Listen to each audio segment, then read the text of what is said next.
Hello guys, welcome to my mini blog. તો મારા આજના બ્લોગમાં તમારા બધાનું સ્વાગત છે. એન્ડ આજની શરૂઆત થાય છે પેટ્રોલ પંપથી.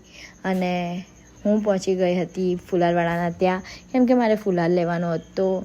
અને મારા મમ્મી બનાવતા હતા ટોપરાનો જ્યુસ, તો એમને ઉપવાસ ચાલે છે એટલે એમને જાતે જ બનાવતા હતા. અને પછી મેં અને મારી સિસ્ટરે વિચાર્યું કે બીજા બધા કામ અમે લોકો વેચી લઈએ. તો હું લોટ બાંધતી હતી અને મારા મમ્મી મને આવીને શીખવાડતા હતા.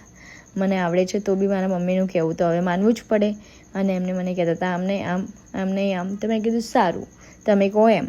અને હું અને મારી સિસ્ટર પછી નીકળી ગયા હતા ગાડી લઈને બહાર જવા માટે. તો અમે લોકો બહાર જતા હતા, પણ અમે લોકો માતાજીના દર્શન કરવા જવાના હતા.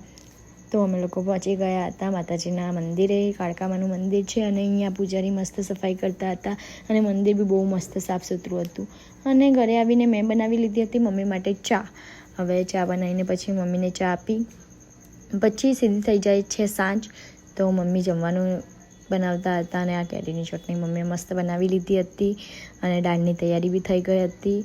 એના પછી મારી સિસ્ટર રોટલી બનાવતી હતી અને પછી મારા મમ્મીએ મને આપી દીધું હતું કામ બહાર જવા માટે. તો પછી આજના માટે આટલું જ. Thank you for watching guys. Like, comment, share.